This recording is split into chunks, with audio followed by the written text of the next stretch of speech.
There are few brands etched as deeply in American culture as Harley-Davidson. Yet the famous motorcycle maker says it's moving some of its production to Europe. That's a consequence of tit-for-tat tariffs between the US and the EU that the company says may cost it between $100 and $300 million each year. For Harley to do this is a little bit more of a long-term capital deployment they're doing in this investment, which means they maybe don't see this as much of a transitory issue that's going to be worked out. They might actually think there are going to be some long-run implications. The company's announcement may have been a cry for help, but it's drawn an entirely different response from the White House. A Harley-Davidson should never be built in another country, never. Their employees and customers are already very angry at them. If they move, watch, it will be the beginning of the end. They surrendered, they quit. The RL will be gone, and they'll be taxed like never before.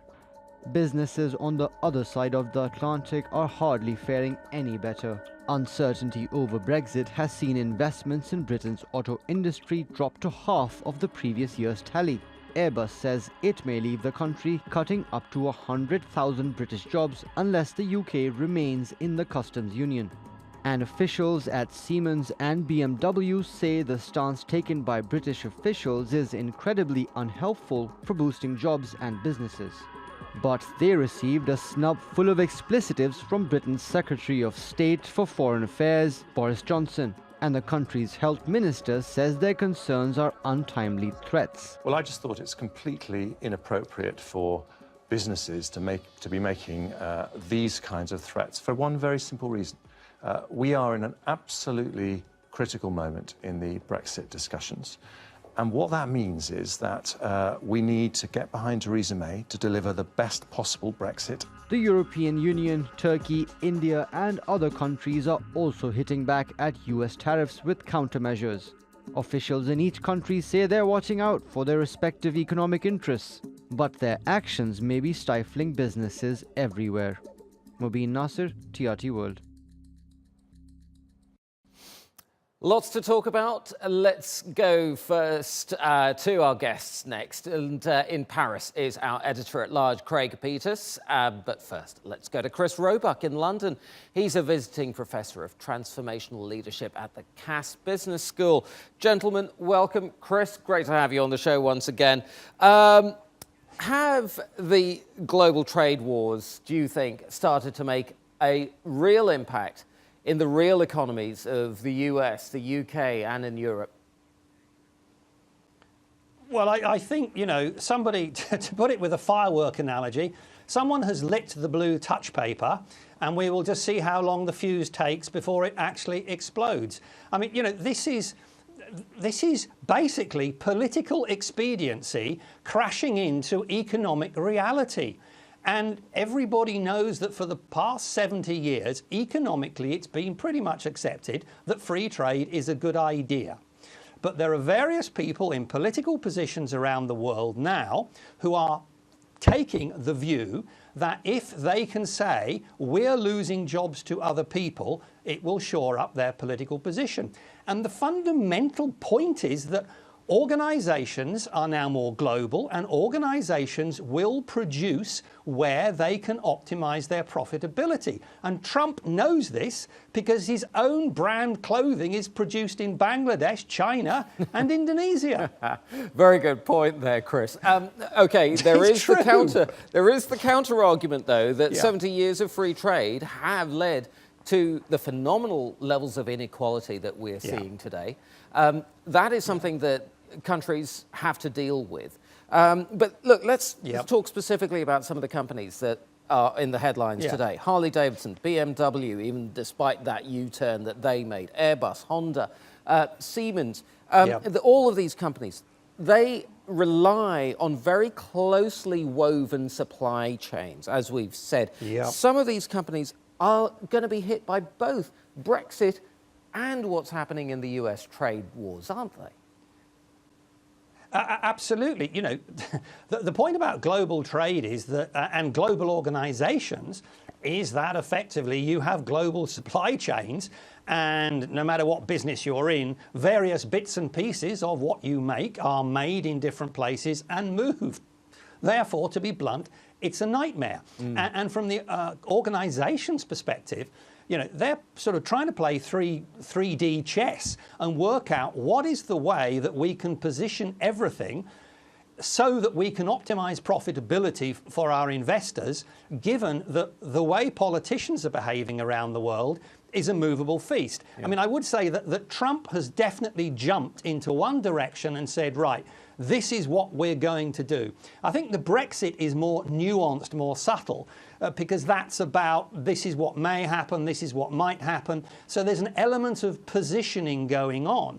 But to be blunt, for a British minister to say to a non-British organisation they shouldn't be talking about what is economically good for their company is a bit cheeky. It is cheeky, isn't it? Craig, let's bring you in on this. I mean, I find it quite amazing that Trump lashed out at Harley-Davidson. You've seen Jeremy Hunt in the UK lashing out at companies that criticise the Brexit process. This is, I mean, as far as I'm concerned, fairly unprecedented. Look, if you were a European leader, you're sort of caught between a rock and a hard place, aren't you? Between the US, who's been your partner for decades, but now China's looking rather more appealing as a potential partner. Which way would you lean? Well, first of all, I think I better translate cheeky into American from the British. It's belligerent mediocrity. That's what it is. That's what's going on here. But one must be polite. Look, fact, the European Union and all democratic countries have a bone to pick with China over trade, whether it's intellectual property, technical transfer, you name it. What Trump failed to do is to trigger what normal politicians and diplomats do, which is to start the personal high-level engagement with the Europeans and other democratic leaders to combat China. Instead of doing that, he has gone off on his own, and he's letting the Chinese run rampant with their $1 trillion plus One Belt, One Road initiative. That's the failure. Yeah. Now, let's talk about the EU, Craig, for a second. It's been very selective in its retaliatory tariff plan. It's targeting goods, as we've said, from Republican states in the US. Harley-Davidson, its latest warning, is it a sign that the EU strategy is working? I still maintain the EU as a collective trading body right now is a feckless organization. Where you have to look is the companies, not the WTO. Look, you mentioned BMW. BMW revolutionized South Carolina. The U.S. is now an export center for German cars and Japanese cars. You have South Carolina, you have Mercedes in Alabama, you have Volkswagen in Chattanooga, Tennessee, you have Toyota in Kentucky. So when Trump starts going into the South and saying that these people don't have jobs, these German companies and Japanese companies have gone in there and revolutionized the local economies. Now, why Trump doesn't see this, well, there are reasons why he doesn't see it. As Chris said, it's political, but it is really staggering. Yeah, it is staggering. I do agree with you on that. Chris, let me ask you the same question. Is the EU strategy working? No, not really, because one of the problems with the EU is that, as we've seen in terms of immigration, the same as trade, what's going on is that the EU is falling into various groups of people, hardliners on one side or the other. Particularly Eastern Europe people are using any perceived enemy outside as a threat to their democracy and their economy. So the EU isn't performing well. But I think Craig's absolutely right. The failure of this whole thing is, and indeed the failure of the current world trade system, is to address the continuing abuse by China. But, Trump going his own way probably driven by political expediency, working on the basis that he might well get back in before the damage gets too obvious for people to work out he's selling them a line. We will just see, but certainly the EU has just as many problems. Yeah. There's a very important point here. The difference between Europe and the United States is something called the 401k plan, which is a savings plan. And under Trump, as long as the markets boom, that's what's created this Trump hive mind. People are making money, and the religion of America is making money. Right.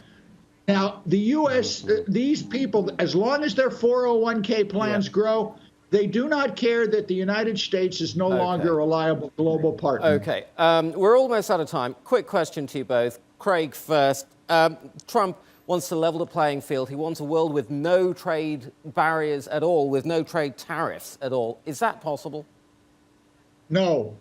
Okay. Next question. Chris, a world without trade tariffs? No. One, no, but two, if he got it, it would probably destroy much of American industry.